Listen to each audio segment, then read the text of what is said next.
Some people build companies, others build conversations. Fouad Awan is building something far more enduring, a legacy of perspective.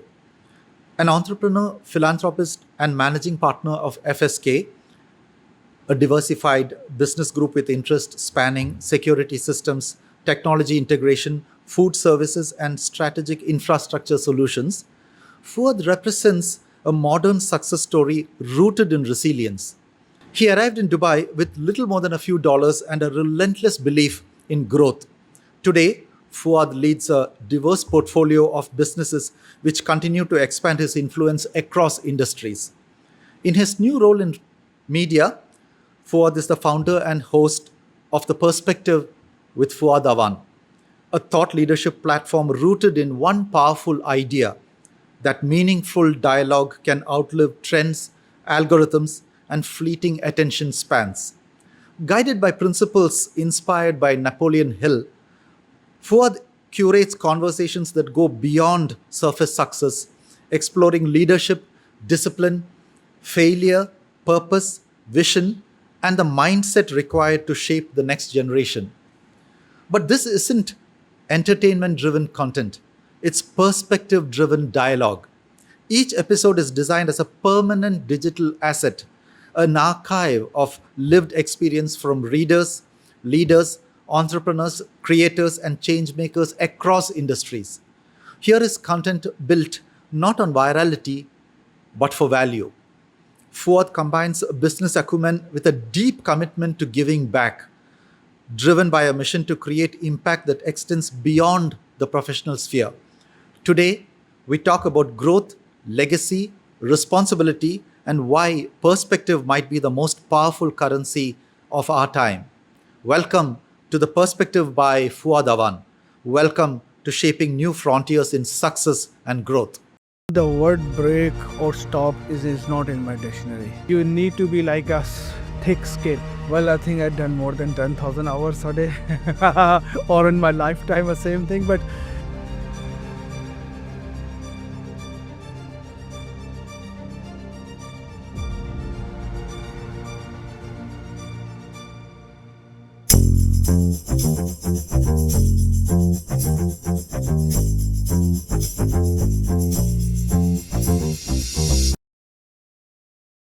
Being the first episode, we have Fuad Awan in the hot seat here.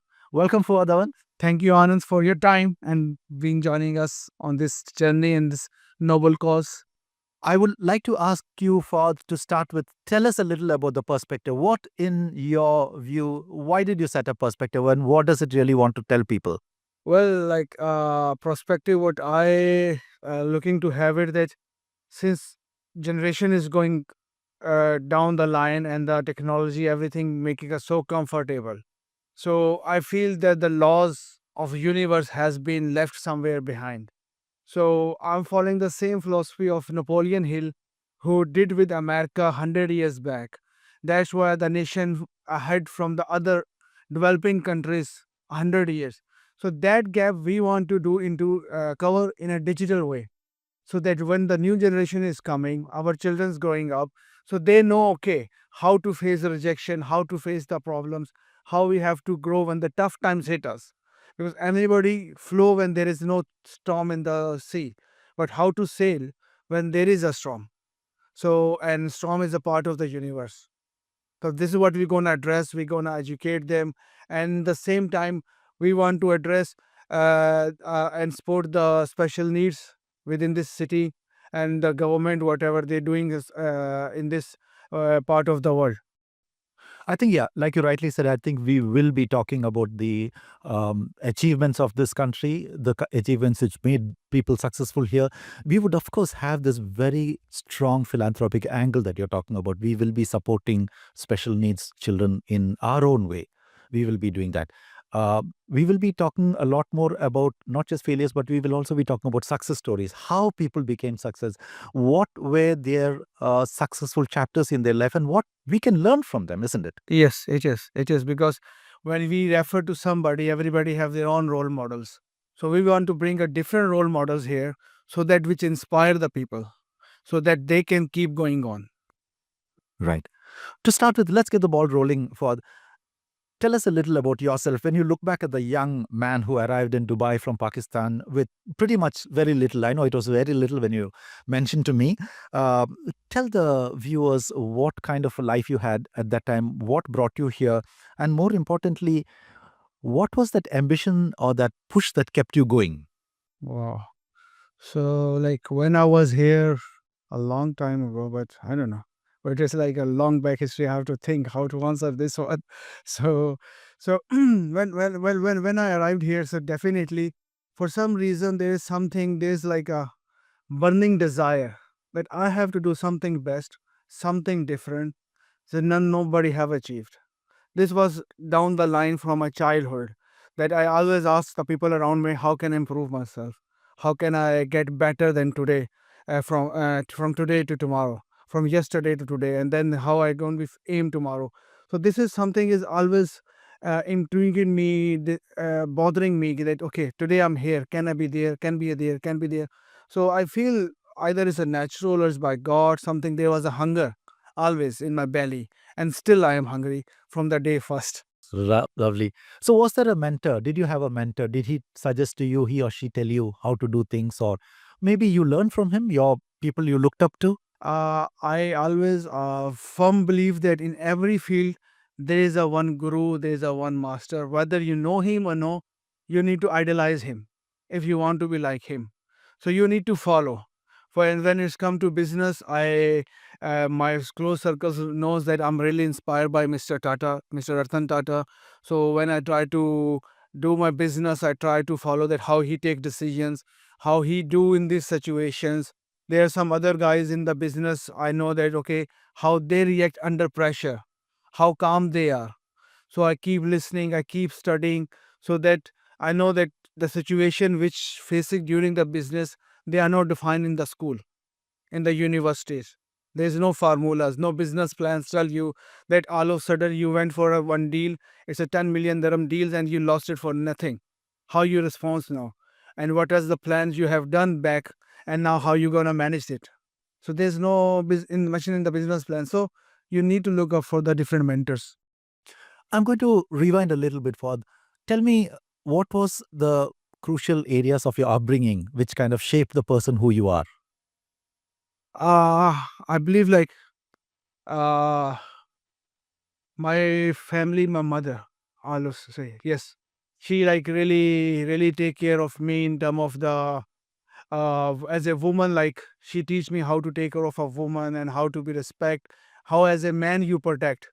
Being elder in the home, so I feel there's a natural in myself to always protect the peoples around me, always to support them, always be there when they call me, that I'm always there. And if any time somebody needs something, I always be in my friend circle. I think this is what always show up is something she bring build in me. I want to talk a little about your success story.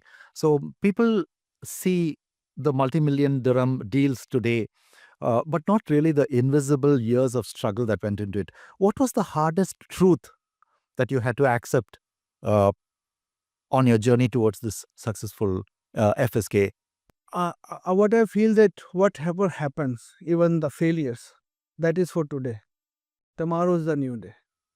So you can't compare your past with your presence. This have to be continue. You have to be show up. You have to be there. What happened is happened not with you. It is with you because of that circumstances around it. That's why somebody reject you. Somebody say I don't want to do, or there's a failure. Let's work around it. And tomorrow is another new opportunity. Let's take it again. True. You're very right. For a lot of people get stuck when they face failure. It is a big challenge. It's a big obstruction, really, for them. Tell me one instance when you faced failure that almost broke you, but later became the foundation of your success story, something that you overcame and how you overcame it. I think the word break or stop is not in my dictionary. So I always feel that you need to be like a thick skin. You always have to aim laser focus towards your goal. That I have to achieve this regardless it's taking time. I have to change the path. I have to wait. I have to be patient. But if you aim something, go for it till you get die, or you reach to that your goal. But there is no in between. There is no go back, because I heard somewhere that there is a price of a failure and there is a price for success. So the weight for the success is very less, and the weight for the regret is very heavy. So you need to choose. There's no comfortable anywhere. So it all comes down to choices, isn't it? Lovely. So you set up FSK and Partners, which operates in the area of security, IT, and advanced systems, industries that really demand trust and precision. How did you build credibility in such high stakes setups as an outsider in the market? Yeah, very well, Anand. Like, yes, in our line of business is required a long term of trust and relationship, and it's quite slow in that term. Like, people don't open up with you until unless they really trust you, because the kind of jobs and engagement we have, it's a multi-million dirhams, multi-million dollar activities. So they don't want to bring somebody who can uh, sabotage everything. And what my uh, keys are, rules there, that if you commit something, you deliver. Always show up. Always do what you better than your commitment. People will watch you. People will then test you. Then they trust you, and then they become a part of you. And then when you whatever you said, if you are to keep saying again and again and keep delivering again and again, it will become a word of God, I believe. So whatever you say, people trust you, and the time get of the delay getting shorter, and they keep be a part of your team. They're proud to be part of your team, and this is how you get multiplies a compound effect. Right, right. Is there one lesson that you can tell aspiring managers on how to build trust? Uh, Trust is a very expensive trait. Very expensive traits. Trust, loyalty is very expensive, especially nowadays when things are changing like very fast. It's Instagrammable days, and like 30 second and you forget. So you need to be fight with yourself daily. That you need to see that today, if I'm come to this guy for a sport and I can't achieve what I want to achieve because I need him. So he deserve what you commit with him. You need to be do what you deliver at that stage when you are on the weak side. So that is your character build up. That yes, on my weak point, this guy did for me, regardless it's a 10% of a sport or it's 100% of sport. If without him we are kind. So you need to go back and thank to him at least, that yes, without you I can't do it. And now tell me, how can I do it for you? It is like this. When it comes to closing a deal, I think that is the most important element of any business project, isn't it? So, what separates a deal closer from a true business builder? And when did you realize you had crossed that line? You became a deal closer. Well, I think I've done more than 10,000 hours a day or in my lifetime, the same thing. But I think if when you start delivering the results, and when you start talking about the result instead of the product, instead of the price, instead of just selling the box and walk away, that's make the difference. When people, you go and sit with them and try to understand what is their pain is, why they want you, for what reason they want you, or maybe they don't know. So it's your job to go and investigate and tell them, yes, you're looking for the A, and this A has been brought or presented in such a way, and I will do it for you. And when you do it, he will feel it, they like it, and they buy it. Before we met and sat down for this interview, Fuad had a very interesting point. He said, these days I don't go with a presentation deck. I go, walk into the meeting room, and then present per se on myself. Tell me a little about that. So I just feel a different response of the people, that, or maybe it's a blessing of the Almighty, that when you keep doing, He give you a, what you call, a power in your mind, in your speaking, in your word, that you can convince people easily, because you've been committed, you've been delivering, you always show up there when nobody was there. I remember during the COVID, people are wondering that how whether they can live or not, and I was being on the road. I take permissions and I go to the projects, go to the client sites, do the meetings, I do the commitment, I getting the jobs done that yes, I'm still there and I'm be there even there is nothing. So that trust when you build it, regardless who you are, from where you are, when it's come to the reliability, they always come to you. Very important in all this conversation is, I think, leadership. And I think you have proved it very well by having a large number of people who are also part of your team now. What is the one principle of leadership that you would follow and you would like others also to follow? Uh, Always set examples, always do uh, extra mile for the people around you. Take care of their comfort, why they are with you. Look for their dreams and help them to achieve their dreams. And you need to be like a support for the both sides. Same for the clients. Clients are there with you for a project base, for the but that your employees, your team is there for the lifetime. And I believe that when you reach to this position, that God has chose you to serve the noble cause, to tell them okay how the dreams have to successful. If somebody landed to Dubai, you have to hold his finger and take him to the journey the way somebody did for me. So this is a chain reaction, you need to do it.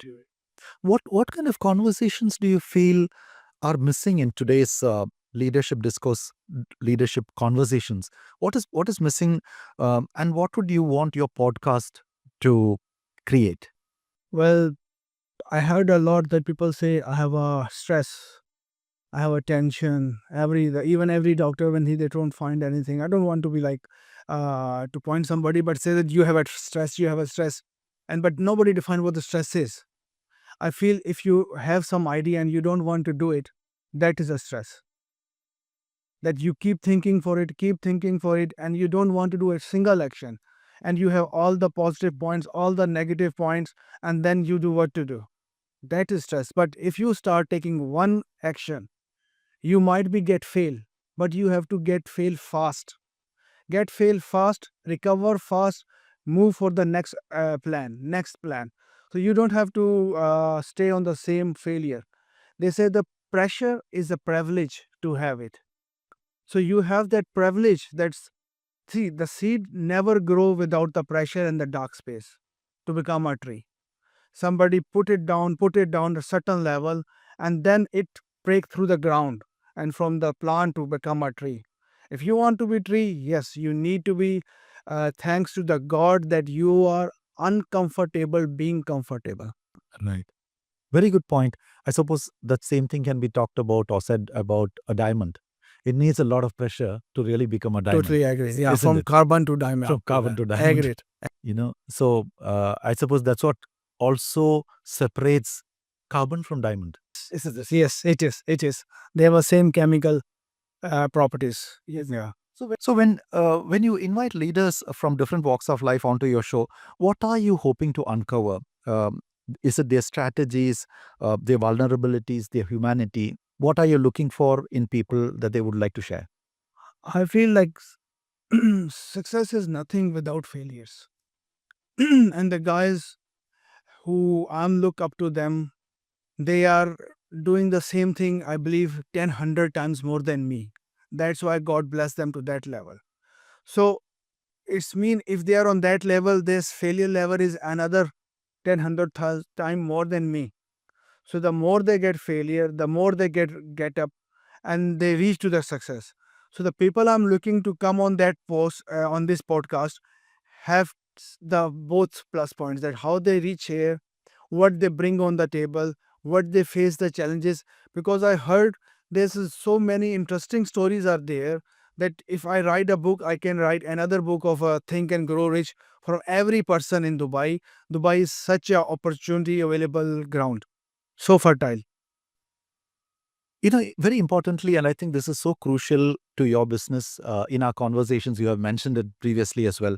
Beyond revenue, beyond recognition, what kind of impact do you want your work to speak, both in the area of business as well as in media, uh, to have what kind of an impression do you want people to have from your show? Uh, I feel that if they want to look up, they're looking for the guideline. They say, okay, I'm stuck here. There's a problem. I want to grow a business or I get failed somewhere.